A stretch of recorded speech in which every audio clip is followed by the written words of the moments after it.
이제 다 같이 조용한 기도 드리심으로 성탄 축하 예배를 시작하겠습니다. 말씀이 육신이 되어 우리 가운데 거하심에 우리가 그의 영광을 보니 아버지의 독생자의 영광이요 은혜와 진리가 충만하더라. 자비하신 하나님,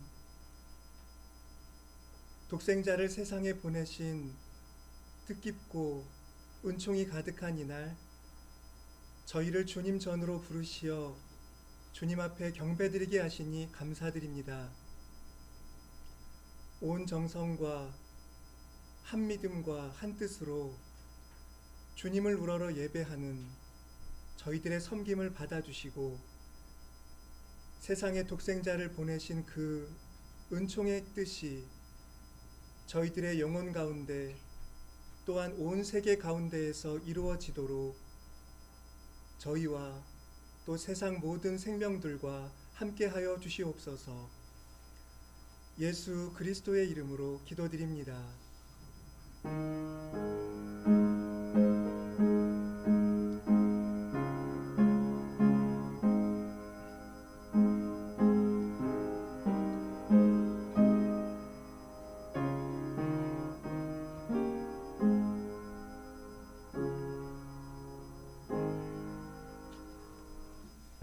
다 같이 자리에서 일어서셔서 찬송가 122장 찬송하겠습니다.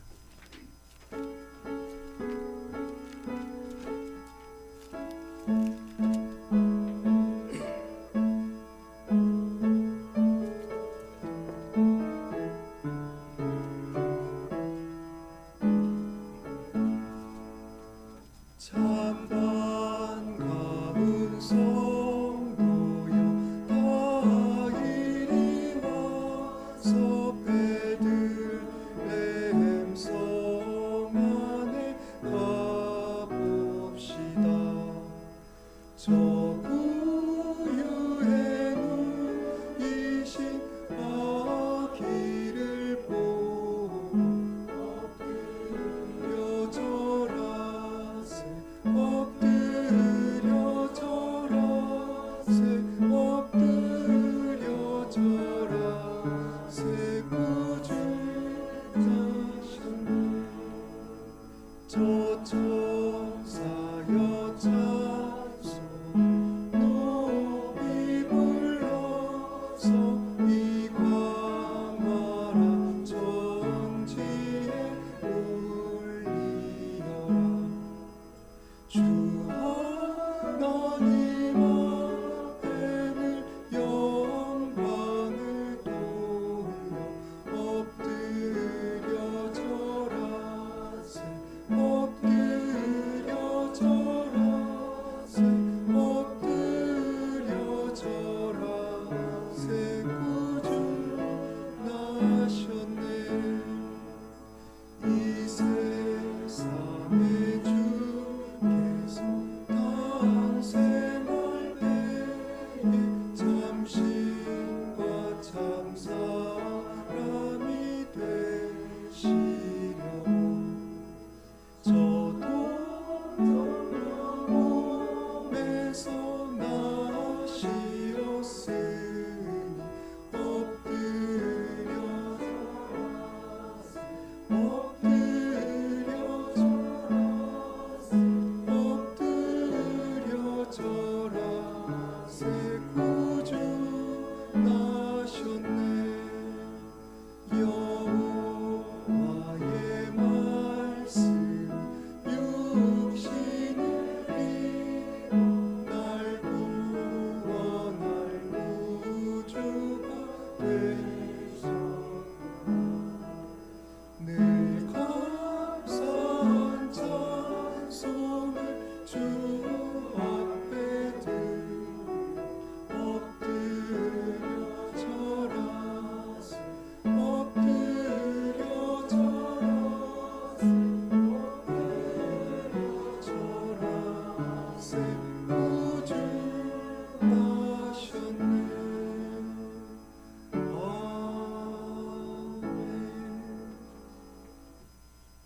성시교독은 119번입니다. 119번 성탄절 첫 번째입니다. 여호와의 영광이 나타나고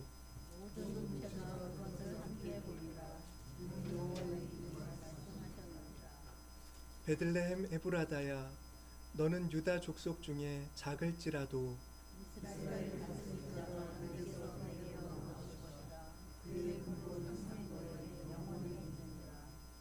이는 한 아기가 우리에게 낳고 한 아들을 우리에게 주신 바 되었는데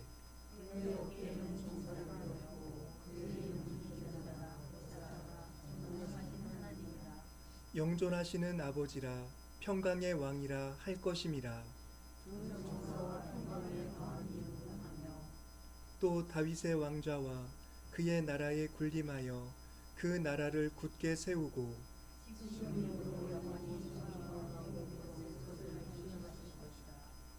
천사가 이르되 무서워하지 말라.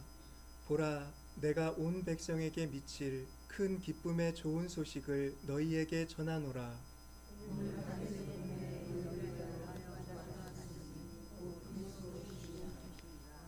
아멘. 사도신경으로 우리의 신앙을 고백하겠습니다.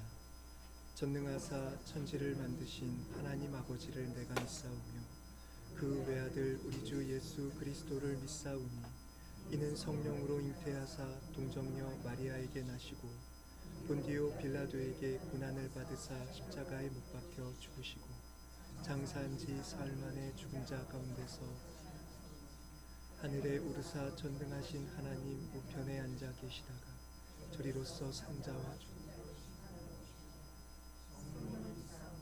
거룩한 공예와 성도가 서로 교통하는 것과 죄를 사하여 주시는 것과 몸이 다시 사는 것과 영원히 사는 것을 믿사옵나이다.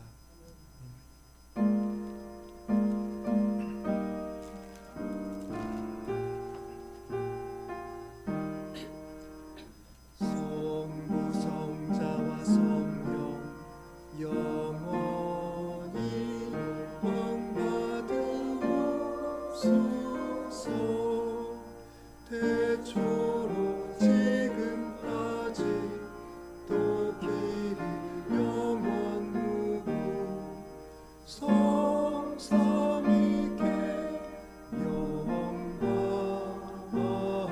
아멘.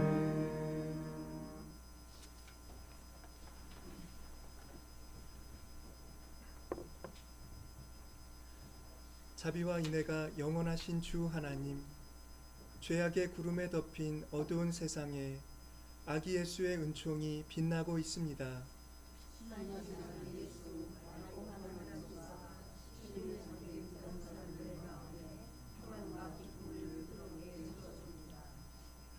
예수님을 낳으신 마리아와 요셉, 편안히 몸둘 곳 구하지 못했어도 아기 예수를 품고 추위를 잊었습니다.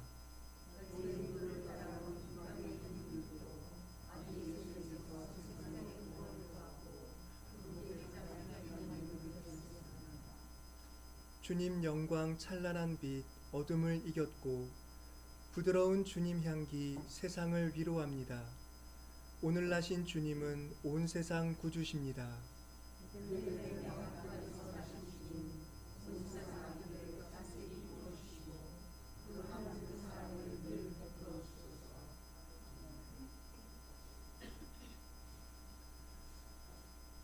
거룩하신 하나님, 성탄의 은총이 온누리를 부드럽게 감싸준 이날, 저희가 주님 전에 모여 주님의 거룩하시고 존귀하신 이름과 세상에 나신 아기 예수 앞에 엎드려 경배와 찬송으로 예배케 됨을 감사드립니다. 만세전에 구원을 약속하신 그 말씀을 이루시고 이 세상의 사상과 율법과 온갖 얽어매는 규범에 얽매여 있던 사람들을 해방하시고 복음의 진리로 주님의 한없는 자비와 사랑으로 구원해 주신 은총을 감사드립니다. 주님의 구원으로 세상에 오신 아기 예수님을 인해 저희들의 영혼이 기뻐하며 모든 감사와 찬송을 주님 앞에 돌리며 이 예배를 드리오니 저희의 예배를 흠양하시고 주님 영광 홀로 받으시기를 간절히 소원합니다. 세상에 여전히 죄와 악이 있고 우리 인간의 무지와 탐욕과 이기심은 주님의 은혜를 잊어버린 듯 이 세상을 어둡게 만들며 서로를 억누르는 짐으로 다가오고 있음을 고백합니다. 주님께 이 시간 통회하며 저희들의 부패한 본성을 또한 부패한 삶의 행실을 모두 고백하오니 주님의 긍휼로서 용서하여 주시고 이제는 저희들의 본성이 아니라 하나님의 영, 그리스도의 법을 따르는 새로운 삶을 살 수 있도록 저희들의 영혼을 주님의 사랑으로 인쳐 주시기를 간구드립니다. 또한 주님을 믿는 저희들에게는 복음을 세상에 전해야 할 소명이 있음을 믿습니다. 저희들을 사랑하시어 친히 저희들의 영혼 가운데 나타나신 그 믿음의 능력과 자비를 저희 이웃들과 이 세상 모든 사람들에게 전할 수 있기를 소망합니다.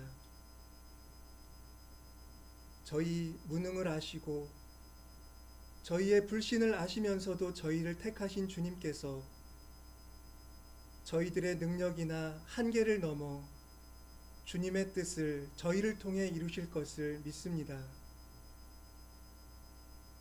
모든 신뢰로서 주님을 따르며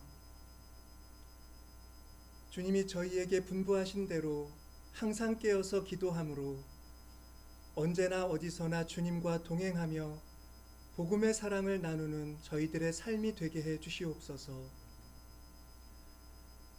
저희들에게 허락하신 각각의 소임이 있습니다. 그 일을 수행하되 주님의 크신 뜻과 사랑으로서 역사하는 믿음이라는 저희 신앙의 진리를 구현하는 장으로 세워갈 수 있기를 소망합니다. 늘 성령으로 충만케 하시어 세상으로부터 오는 압박과 우리의 뜻을 왜곡시키는 여러 압력들에 굴하지 아니하고 오직 주님 말씀에 순종함으로 소임을 이루는 저희 모두가 되게 하여 주시옵소서. 주님의 은총의 빛이 빛나는 이 시간에도 전쟁과 가난과 기화와 참사와 소외로 인해 고통받는 이들이 있습니다. 주님, 그들에게 주님의 오심의 소식이 위로가 되게 하여 주시고 그들이 굳건히 붙잡고 있는 그 소망이 허무로 돌아가지 아니하도록 그들의 소원을 감찰하여 주시고 그들에게 고통이 가해지게 한 이 세상의 모든 잘못된 체제를 변화시켜 주시옵소서. 주님의 말씀이 세상에 오셨으니 주님의 뜻은 이루어지며 이 세상이 주님의 나라로 변해가고 있음을 믿습니다. 이 시간 한 믿음을 고백하며 예배하며 찬송하는 온 교회가 믿음 안에 굳건히 일어서서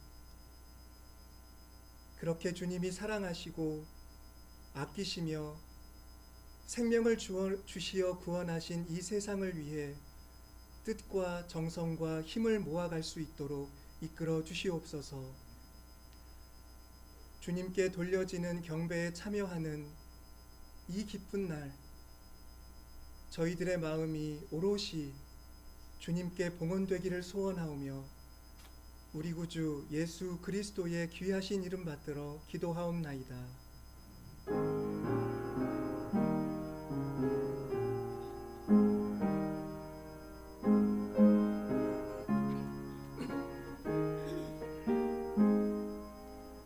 진리와 생명 되신 주, 이 몸을 바치옵니다. 믿음과 소망 사랑에 한 마음 되게 하소서. 아멘. 하나님의 말씀을 봉독하겠습니다. 이사야서 60장 1절부터 14절입니다. 이사야서 60장 1절부터 14절.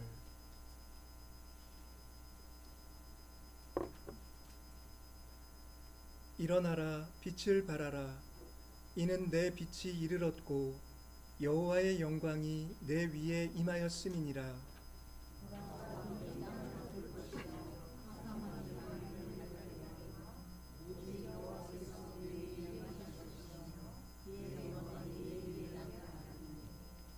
나라들은 내 빛으로, 왕들은 비치는 내 광명으로 나아오리라.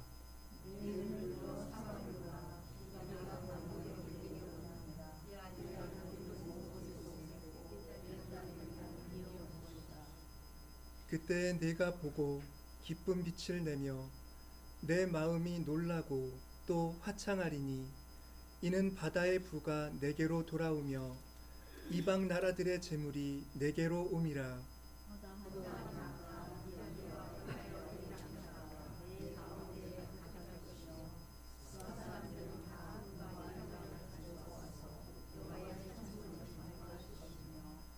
게달의 양무리는 다 내게로 모일 것이요, 느바요의 수량은 내게 공급되고 내 제단에 올라 기꺼이 받음이 되리니, 내가 내 영광의 집을 영화롭게 하리라.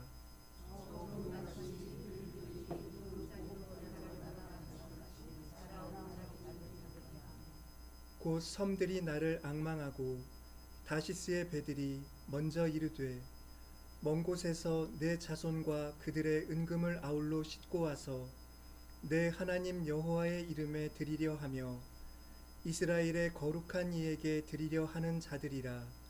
이는 내가 너를 영화롭게 하였음이라.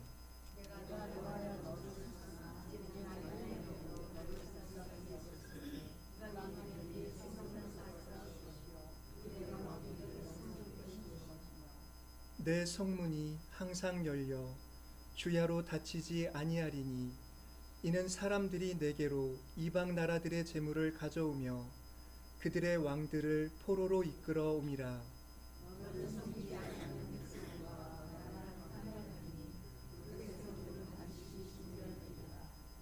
레바논의 영광, 곧 잣나무와 소나무와 황양목이 함께 내게 이르러 내 거룩한 곳을 아름답게 할 것이며, 내가 나의 발둘 곳을 영화롭게 할 것이라.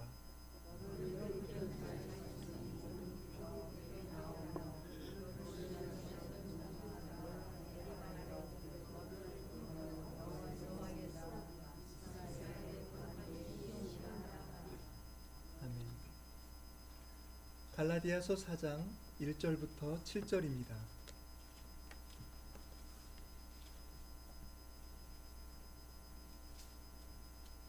내가 또 말하노니, 유업을 이을 자가 모든 것의 주인이나 어렸을 동안에는 종과 다름이 없어서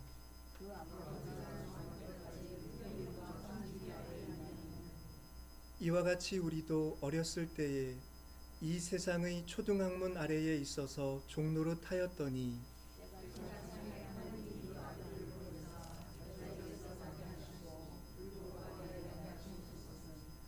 율법 아래에 있는 자들을 속량하시고 우리로 아들의 명분을 얻게 하려 하심이라.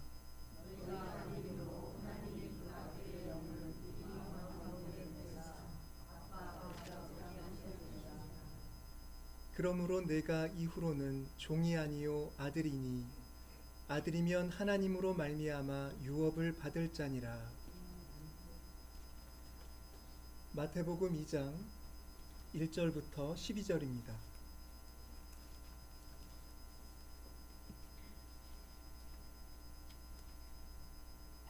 헤로드 왕 때에 예수께서 유대 베들레헴에서 나심에 동방으로부터 박사들이 예루살렘에 이르러 말하되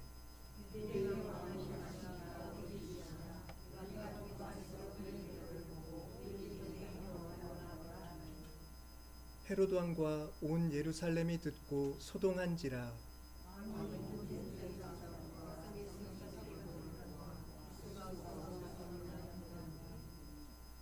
이르되 유대 베들레헴이오니 이는 선지자로 이렇게 기록된 바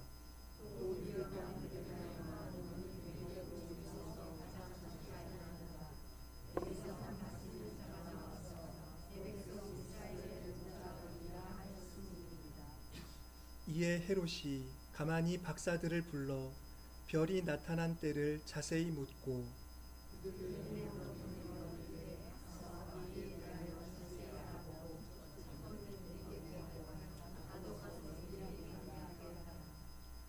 박사들이 왕의 말을 듣고 갈새 동방에서 보던 그 별이 문득 앞서 인도하여 가다가 아기 있는 곳 위에 머물러 서 있는지라.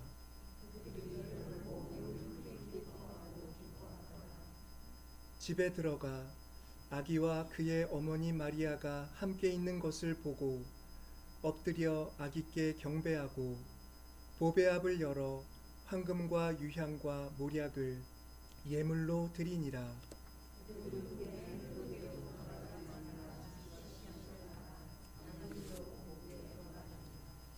아멘. 이 시간에는 성가대의 찬양이 있겠습니다.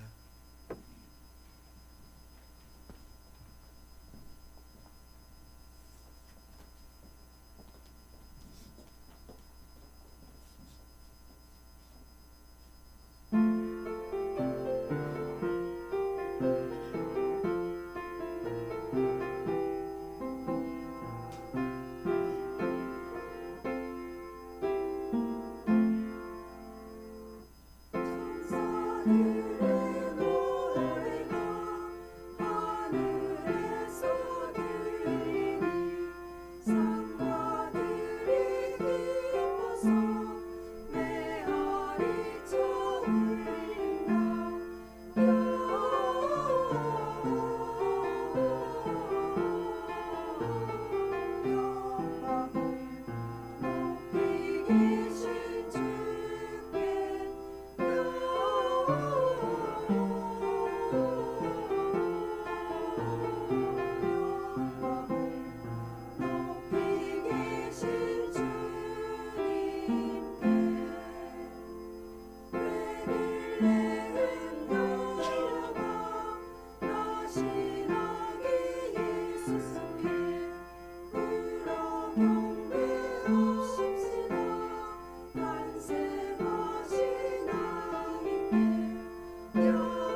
성탄의 복된 은총이 우리 모두 위에 또 온누리 위에 가득하기를 소망합니다.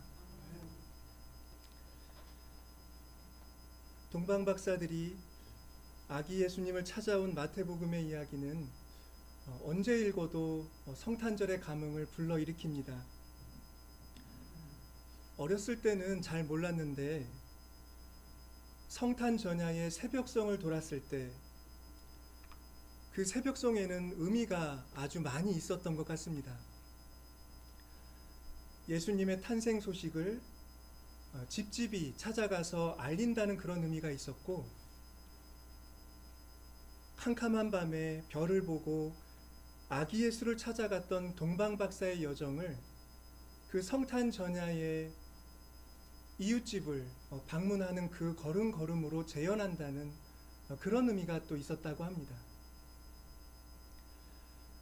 동방 박사는 세명으로 여겨져 왔습니다. 황금과 유향과 몰약이라는 아기 예수께 드린 그 예물이 세 가지라는 점에 착안해서 그들이 세 명이라는 기록은 없지만 예부터 교회는 한 사람 한 사람이 각각의 예물을 들고 와서 봉헌했다, 그렇게 이해했다고 합니다. 그리고 중세시대부터는 그들을 세 명의 임금이라고, 세 명의 왕이라고 부르기 시작을 했다고 하는데, 그것은 시편 71편에서 이방의 왕들이 와서 왕의 아들에게 예물을 드린다라고 하는 그 구절을 사람들이 또 찾아냈기 때문이라고 합니다. 이처럼 교회사에서는 이 동방 박사의 이야기를 깊이 이해하고 또 말씀을 통해서 찾은 의미를 받아들임으로써 그 의미를 풍성하게 이해하고 또 실행하려고 하는 그런 노력들이 있었다는 것, 우리가 성탄 전야의 새벽성을 돌던 것도 한 가지만이 아니라 여러 가지 의미가 깃들어 있는 그런 일이었다는 것을 오늘 이렇게 한번 생각을 해봅니다. 자, 그런데 중세시대부터 이 세 사람의 동방 박사를 묘사한 성화들이 사람들에게 많은 인기를 얻었다고 합니다. 아기 메시아를 경배하는 그들의 경건한 태도가 또 사람들에게 교훈을 주기 때문이기도 했고, 그리고 그렇게 값지고 귀한 예물을 가지고 동방에서 멀리까지 여행할 수 있는 그들의 부, 그리고 그들의 영화를 사람들이 선망의 대상으로 삼았기 때문이었습니다. 독일에서는 오래된 여관이나 호텔 같은 숙박업소의 이름, 그런 이름에도 새 왕이라는 이름을 붙이는 경우들이 있는데, 거기에는 또 특별한 신앙적인 의미가 있었다고 합니다. 먼 길을 가는 여행객이 묵어가는 곳이다. 그래서 새 왕의 여관, 별의 여관, 동방박사 게스트하우스, 그런 시설들이 지금도 존재를 한다고 합니다. 자, 그런데 성서에서 동방박사 이야기의 중요성이 따로 있습니다.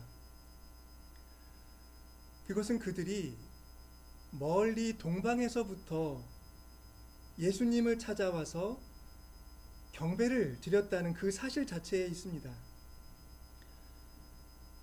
선지자 이사야가 말하기를 메시아 시대의 표징이 바로 이방인들이 시온을 찾아와서 순례하고 또 그 시온의 왕에게 예물을 바치는 것이다 라고 하는 말씀을 우리가 읽었습니다.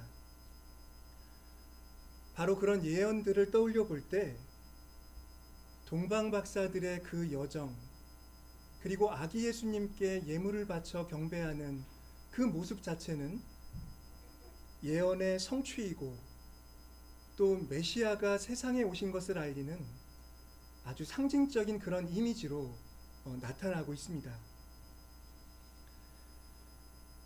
그런데 이처럼 아름다운 동방박사 이야기, 우리에게 성탄절의 감흥을 불러일으키는 이 이야기는 자세히 보면 아주 어두운 배경을 가지고 있음을 볼 수가 있습니다.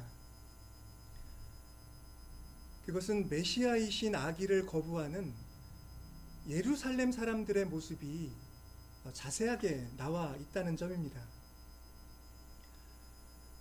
그런데 이 이야기가 어떻게 시작되느냐 하면 동방박사들이 처음부터 아기 예수님 나신 베들레헴으로 가지 않고 먼저 예루살렘으로 왔다는데 그 사건의 발단이 있었습니다. 그들은 예루살렘을 찾아와서 사람들에게 말했습니다. 유대인의 왕으로 나신 이가 어디 계시냐?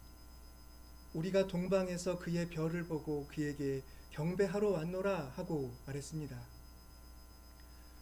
그런데 그 말이 뜻밖에도 예루살렘 사람들에게 소동을 일으켰다고 합니다.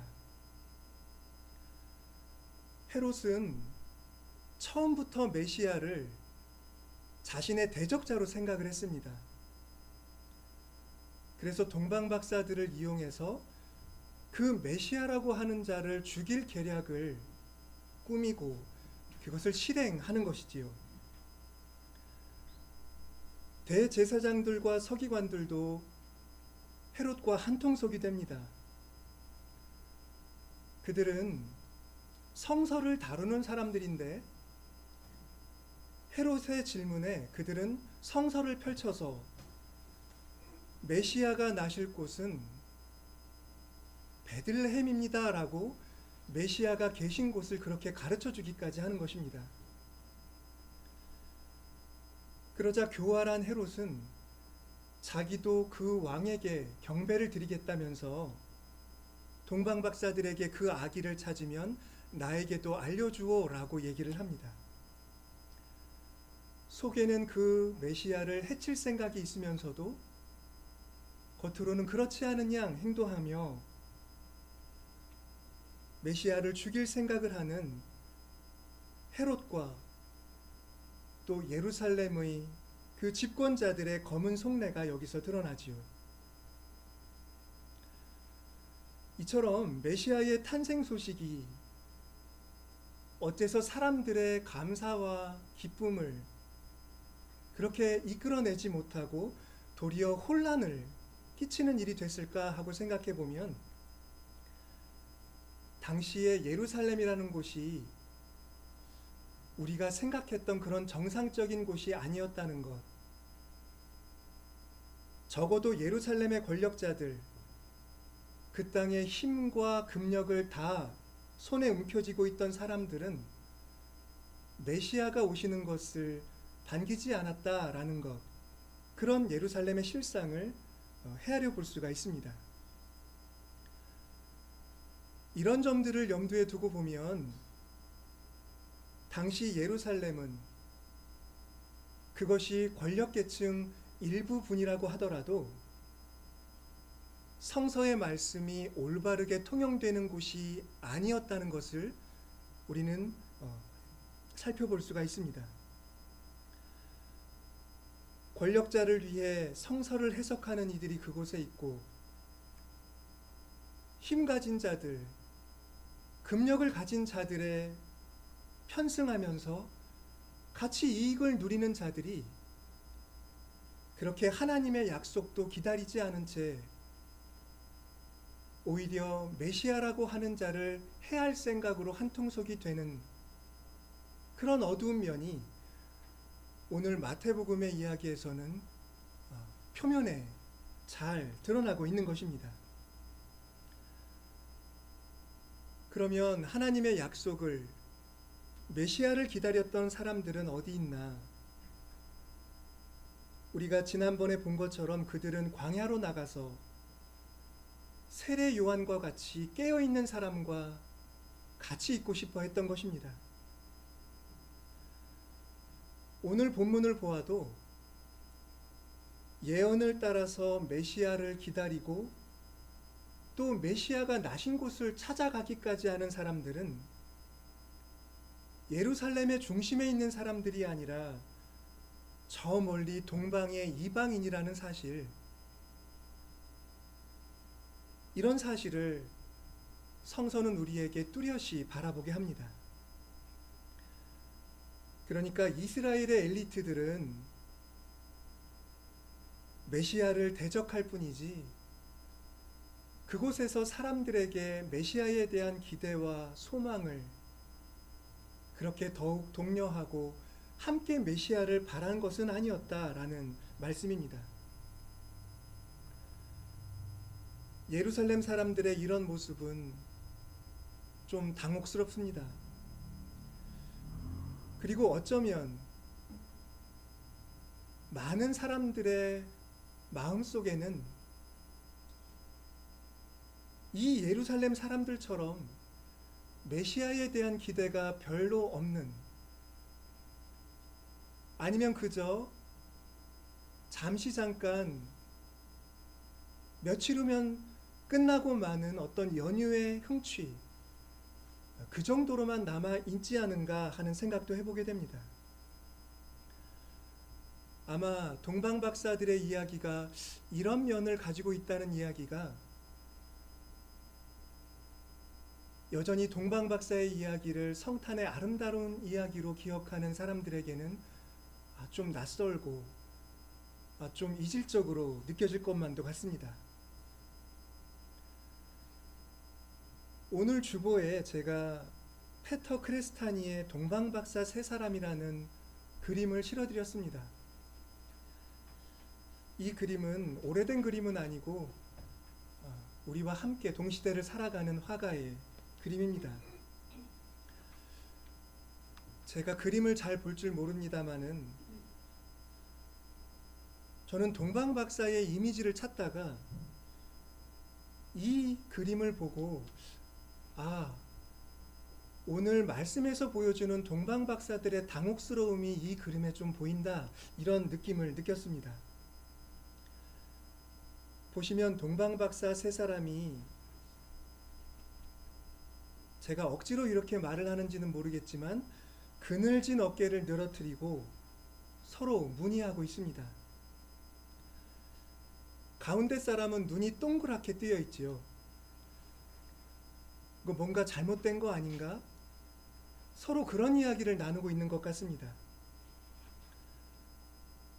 우리가 전한 메시아의 소식이 예루살렘 사람들에게 이런 반응을 만들 줄이야. 뭔가 잘못될 게 아닐까? 이 그림 속의 동방 박사들이 그런 이야기를 나누고 있는 것 같습니다.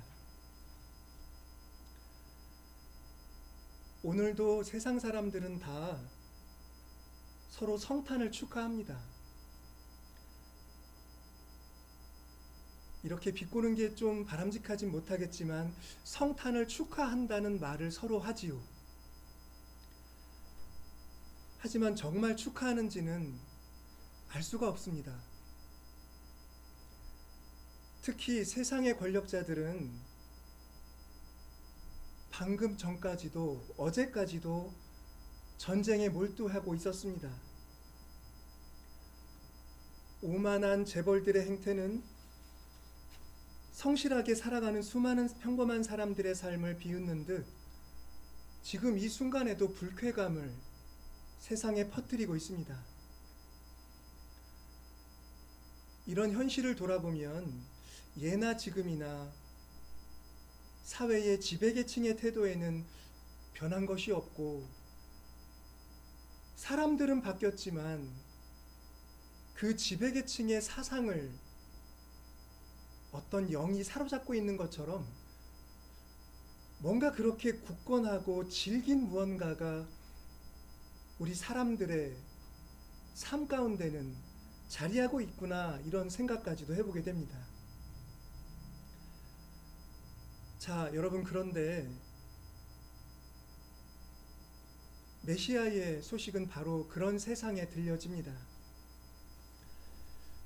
이사야 예언자는 메시아의 오심이 이 세상의 가치 질서를 뒤바꿀 거라고 말씀을 합니다. 지금까지는 미약하고 힘 있는 사람들, 강대국에 사로잡혀 억눌림 당하던 시온의 백성들이 그들을 억누르고 착취하고 죽이던 사람들에게 섬김을 받는 자들이 될 것이다 라고 말씀을 하는 겁니다. 너를 섬기지 아니하는 백성과 나라는 파멸하리니 그 백성들은 반드시 진멸되리라 라고 말씀합니다. 이 말씀은 뭔가 배타적으로 유대 민족만이 하나님의 구원을 받고 다른 사람들은 진멸된다, 이런 편협하고 뭔가 이기적인 그런 말씀이 아니라 메시아의 시대의 질서를 깨뜨릴 자가 없을 것이다 라고 하는 예언자의 선포입니다. 너를 괴롭히던 자의 자손이 몸을 굽혀 내게 나오며 너를 멸시하던 모든 자가 내 발 아래에 엎드려 너를 일컬어 여호와의 성읍이라 이스라엘의 거룩한 이의 시온이라 하리라 라고 이 세상의 모든 것이 변화될 것임을 예언자는 말씀하고 있습니다. 참으로 이런 말씀이 이루어져야 한다고 우리는 믿습니다. 단순히 지배자들의 자리가 그대로 있고 사람만 바뀌는 그런 교체가 아니라 사람들의 사고방식과 가치관과 인간을 대하는 태도가 다 변화되어서 이제 그 시대에는 사람들을 함부로 대하는 이들이 도무지 자긍심을 느끼지 못하고 부끄러움과 수치를 느끼는 그런 세상, 메시아는 그런 세상에 대한 약속을 가지고 이 세상에 오셨다라는 것입니다. 이제까지는 권력에 사로잡혀서 사람들 앞에 가면 사람들에게 자기의 길을 발산하면서 억누르려고 하던 성정을 가진 사람이 메시아 이후로는 겸손한 사람이 되어 타인의 연약함을 함부로 상하게 하지 않을까 염려하는 사람이 되는 것, 그것이 메시아 시대의 사람들의 영혼 속에서 일어날 일입니다. 돈과 이익을 따지면서 사람을 아끼지 않던 사람들이 인간의 존엄성에 눈을 뜨는 일, 메시아의 시대에 바로 그런 일이 일어날 것입니다.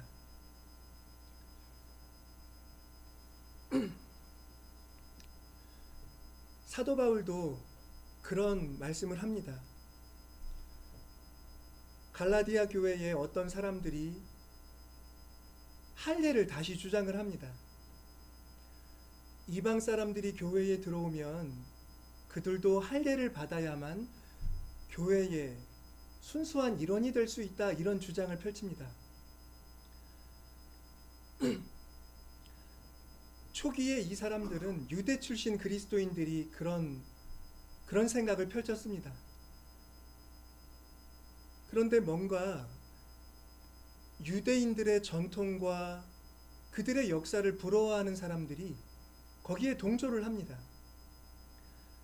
우리도 이방인이지만 할례를 받아서 하나님의 백성이 되고 싶다, 이렇게 생각하는 사람들이 점점 많아졌습니다. 그런데 바울은 그 일이 율법의 종노릇하는 것에 다름이 아니며 이제 우리는 그리스도의 법을 따라가야 한다라는 그런 가르침을 갈라디아 교인들에게 가르쳤던 것입니다. 율법은 그리스도를 받아들이지 못하게 하고 따르지도 못하게 하는 일체의 어떤 세상의 가치, 사상, 그런 것들을 상징을 하는 것입니다. 갈라디아 교인들은 율법이라는 것에 매여서 그리스도를 온전히 따르지 못하는 그런 상황 속에 얽매여 있는 데서 풀려나야 했습니다. 그것은 여러 가지로 해석이 될 수 있겠지요. 우리 시대에는 무엇보다도 자본주의의 탐욕이 사람들로 하여금 그리스도의 법을 쫓지 못하게 만드는, 종노릇하게 만드는 그런 어떤 도구가 아닌가 생각을 해봅니다. 그것이 사실 우리 시대의 실상입니다. 교회에서 그리스도를 믿고 따르는 사람들은 성서의 가르침을 따라, 예언자의 말씀을 따라 이 세상의 가치관과는 다른 길을 걸어야 한다고 생각을 같이 합니다. 그러나 세상의 생각은 얼마나 힘이 센지, 당장 어떤 이익의 사안이 있다고 하면 그것을 내려놓게 하기보다는 다른 사람들에게 뭔가 좀 부담을 지우더라도 이건 챙기자, 이런 식으로 사람들을 몰아가지요. 말하자면 우리 시대의 사람들은 돈과 자기 탐심에 종노릇하는 그런 일들에 매여 있다라는 말씀입니다. 때문에 우리는 메시아가 과연 우리의 삶의 자세, 그뿐 아니라 다른 사람들에 대해 예민하게 생각하고 인간의 존엄성까지 늘 염두에 두고 살아가는 그런 삶을 가르치는 말씀을 더욱 깊이 받아들이고 우리의 삶을 점검해 볼 필요가 더욱더 강해지고 있다라고 생각을 합니다.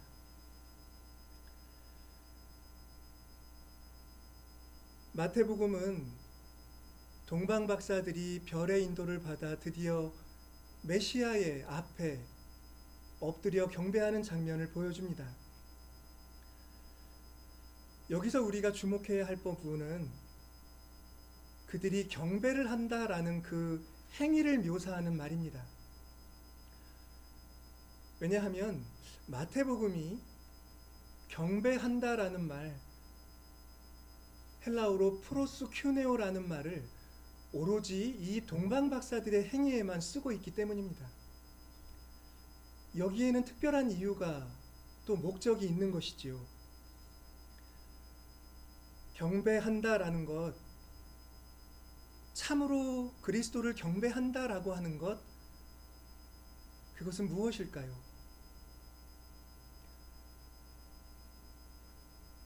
앞서 봤지만 헤롯도 메시아를 보게 되면 나에게도 말해줘, 나도 그에게 가서 경배하겠소라고 말했지만 그가 하겠다는 경배와는 전혀 다른 것이 되겠지요. 오로지 그리스도께만 돌릴 수 있는 이 경배한다라는 말, 바로 이 한마디의 단어 속에 어쩌면 마태복음이 말하려고 하는 그 메시아 탄생의 메시지에 어떤 핵심이 깃들어 있지 않나 생각해 보게 됩니다. 여러분, 그분은 우리의 진정한 경배를 받으셔야 할 뿐입니다. 우리가 다른 어떤 것과 아울러 섬길 수 있는 그런 분이 아니시다라는 겁니다. 우리는 우리가 가진 가장 소중한 것을 그분께 드리고 때로는 우리 삶에 많은 시간과 노력을 기울여 그분을 섬겨야 합니다. 왜냐하면 그분이 그렇게 중심에 계시고 우리가 그분께 경배한다는 그 사상이 사실은 우리를 자유롭게 하는 복음이 되기 때문입니다.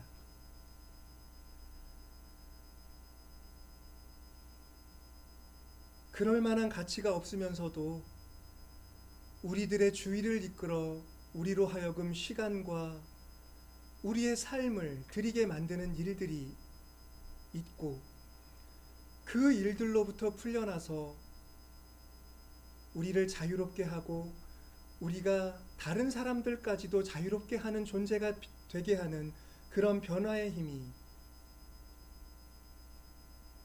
저 작은 순결하신 메시아 아기 예수 앞에 경배하는 일로부터 시작된다라는 말씀입니다.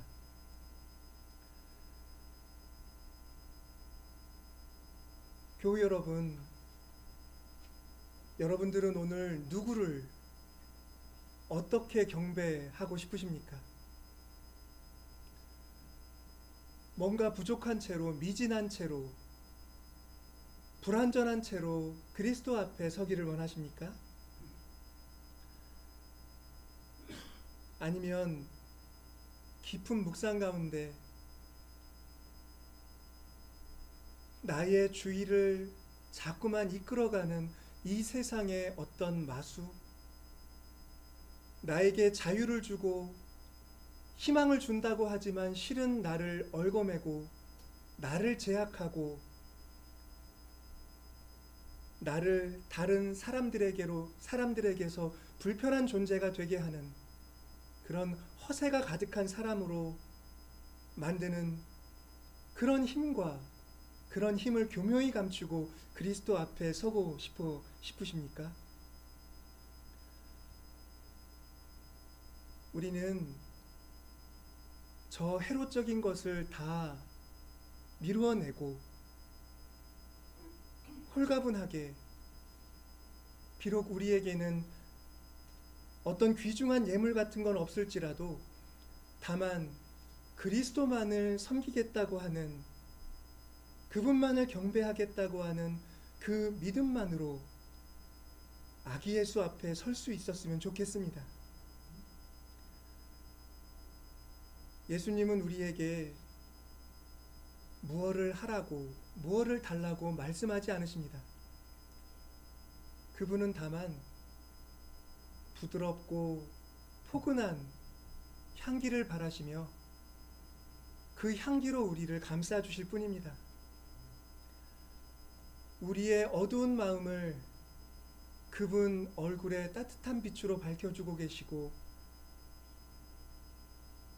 그분을 둘러싼 진정 경건한 사람들 가운데 우리 함께 서자고 그렇게 우리를 부드럽게 이끌어주고 계십니다. 여기에 우리의 자유가 있습니다. 여기로부터 우리는 자유와 참된 기쁨을 누릴 수가 있습니다. 교우 여러분, 이 동방박사의 이야기가 어둡다고 했지만 실은 이 메시지가 이러한 것이기 때문에 이 이야기는 언제나 밝은 이야기로 또 기려야 할 것입니다.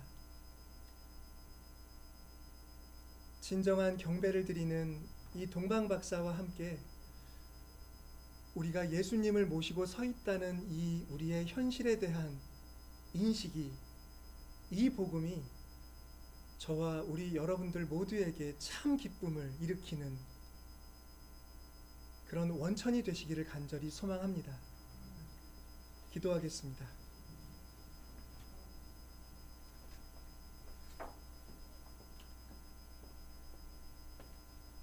자비하신 아기 예수님,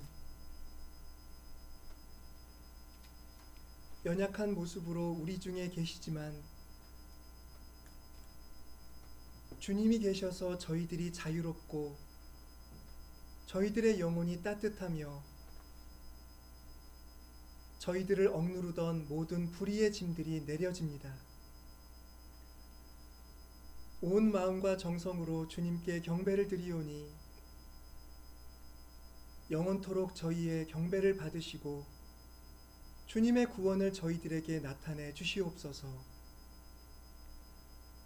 이 세상의 어두움과 맞서야 할 나날이 아직 많이 남아 있사오니 저희들의 걸음걸음마다 주님 얼굴에 따뜻한 빛을 비춰주시고 이 세상의 어둠에 두려워하는 사람들을 포근히 안아주시어 그들이 주님 오심의 그 뜻을 삶에 받아들이고 구원의 감격으로 주님을 섬길 수 있도록 인도하여 주시옵소서. 예수 그리스도 주님의 이름으로 기도드립니다.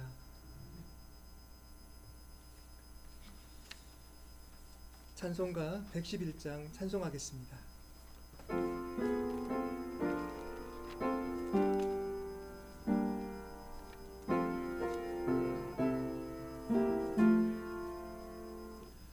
귀중한 보배함을 주 앞에 드리고 우리의 몸과 마음도 감사히 바치세. 진리는 온유하고 사랑은 성결해. 주께서 탄생하신 거룩한 날일세. 주께서 주신 은혜 한없이 크오니 우리가 받은 것을 감사히 바치세. 기쁨은 충만하고 소망은 불변해. 정성과 마음을 다해 경배를 드리세. 들에서 밤을 새며 양치던 목자들 하늘에 빛난 영광 보고서 놀랐네. 천사의 기쁜 소식 목자들 듣고서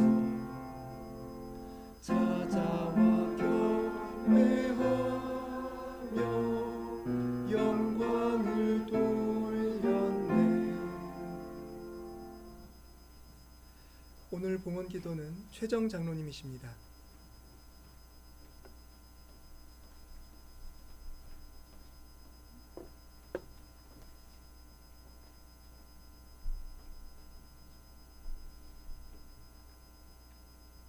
사랑과 은혜가 충만하신 사랑의 하나님 아버지, 오늘은 성탄의 기쁨과 감사의 마음을 가지고 이 한 자리에 모였사옵니다. 이 예배를 통해서 주님께 진정으로 감사하는 마음으로 이 한 시간을 볼 수 있도록 주님 인도하여 주옵소서. 사랑의 하나님 아버지, 어두운 빛 가운데에서 오신 주님의 탄생을 축하하면서 낮은 곳 위에서 나신 주님의 사랑과 그 의를 깨닫는 그런 시간을 볼 수 있도록 인도하여 주옵소서. 주님께서 주신 귀한 말씀을 통해 저희들의 삶의 기준이 되게 하시고 항상 주님의 말씀을 따라 인도하는 저희를 될 수 있도록 인도하여 주옵소서. 사랑하는 아버지, 이 시간에는 주님께 감사해서 주님께 귀한 예물을 드립니다. 이 물질을 통해서 주님의 영광을 높여서 나아가게 하시고 함께 드리는 귀한 예물을 될 수 있도록 함께하여 주시옵고 사랑하신 예수님의 이름으로 감사합니다. 아멘.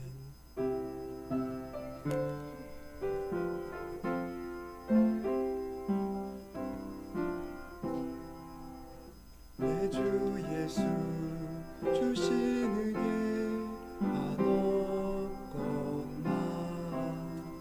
내 주 앞에 이 적은 것 다 드리니 주 예수여 내 정성을 받으소서. 주 예수께 모든 것이 한없건만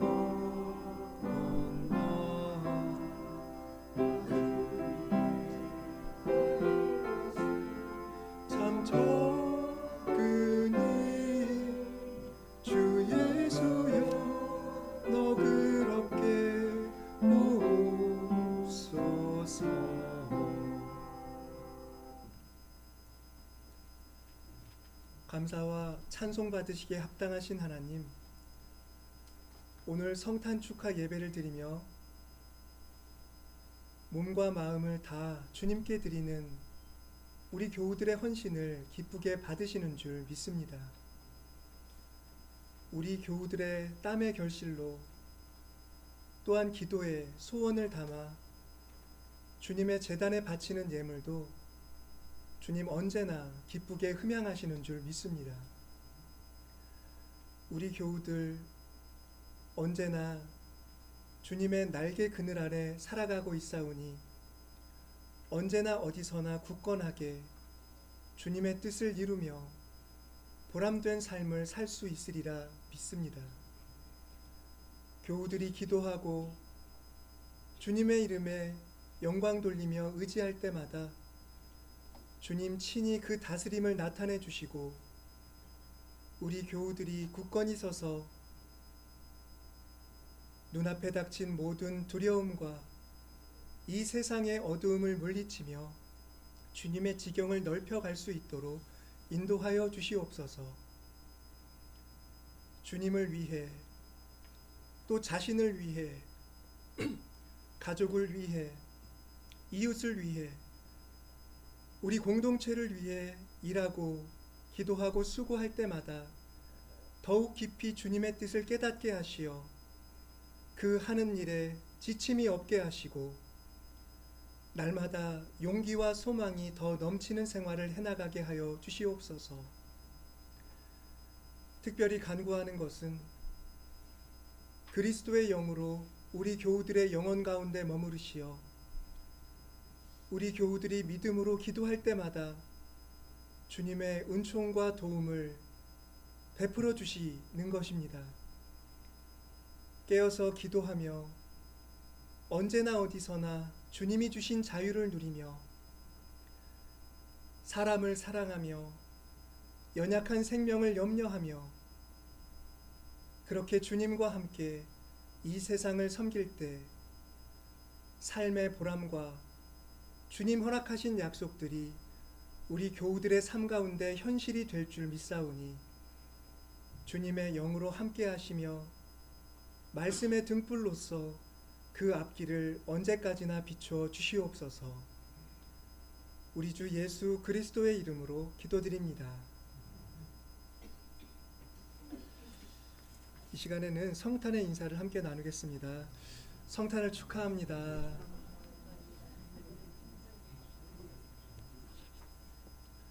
오랜만에 우리 은희 담이 또 병준이도 왔습니다. 너무 반갑습니다. 교회 소식을 말씀드리겠습니다. 오늘 성탄일입니다. 성탄의 기쁨이 온 세상에 또 우리 교우들께 가득하기를 다시 한번 기원합니다. 지난주부터 성탄 꽃을 나누고 있습니다. 못 받아 가신 교우들께서는 오늘 가실 때 예쁜 꽃을 가져가시기 바랍니다. 예배 후에는 친교실에서 사랑의 애찬을 함께 나누겠습니다. 당회를 통해 또 지난주에도 한번 공지를 해드렸습니다만 내년도 우리 교회 청지기들을 이렇게 예년과 변함없이 유지하였거든요. 우리 교우들 새해에도 교회에서 맡으신 직분을 충실하게 감당하셔서 우리 교회가 더 굳건히 믿음 안에 설 수 있기를 간절히 소망합니다. 다음 주일 예배 때 신년 청지기 임명 예식을 거행하도록 하겠습니다. 지난 한 해 동안 꽃드리기를 해주셔서 예배당을 아름답게 해주신 우리 교우들께 감사드립니다. 새해에도 기도의 마음으로 꽃을 드리실 수 있기를 소망합니다. 그리고 내년도부터는 꽃드리기 방식을 좀 바꿨습니다. 예년처럼 매 주일 꽃드리기를 작정하지 않고 교회력에 맞춰서 약 3주 정도 기간을 두어서 본인이 꽃을 드린 날 새로운 꽃이 봉헌되도록 하고, 그리고 봉헌 기간이 지나면 그 드린 꽃을 각 가정으로 이렇게 되가져가시는 방식으로 하였습니다. 그런 점들을 참고하셔서 꽃을 드려주시면 되겠습니다. 사랑의 헌금에 대해서 간단히 보고를 드리겠습니다. 올해 사랑의 헌금 수입은 274만 원이었고 내년도로 2월 되는 금액은 798만 원입니다. 지난해 사랑의 헌금으로 몽당 연필 제1조선학교 지원 NGO를 후원했고 인터내셔널 선교교회 베트남 유학생들 또 디아스포라 교회 중국 교민들 그리고 산불 피해 복구 이정훈 목사님 또 방효국 성도님 치료비를 약간 후원했습니다. 사랑의 헌금에 참여해 주시고 또 기도해 주시는 성도님들께 감사드립니다. 이제 다 함께 자리에서 일어서셔서 123장 찬송하겠습니다.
중요한 순서를 하나 빠뜨렸네요. 잠깐 자리에 앉아주시기 바랍니다.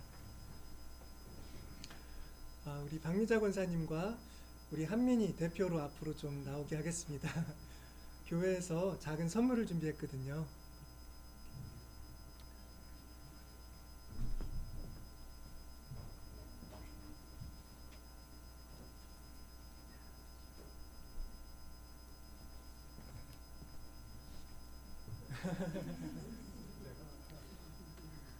한민이가 지아를 아주 사랑합니다. 지아랑 결혼하겠다고 하는데. 자, 한민아 성탄 축하한다. 지아 축하합니다. 예, 들어가시면 되겠습니다. 예, 그럼 제가 축도하도록 하겠습니다.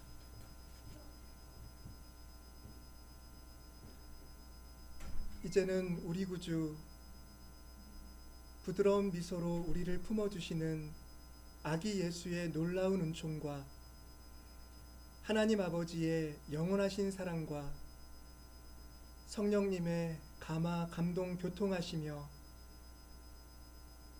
우리의 연약한 본성과 이 세상의 강한 어두운 힘에 맞서도록 도우시는 큰 은총이 여기 성탄을 축하하며 오직 하나님 앞에 아기 예수 앞에 경배하기로 다짐하는 모든 교우들의 머리 위에와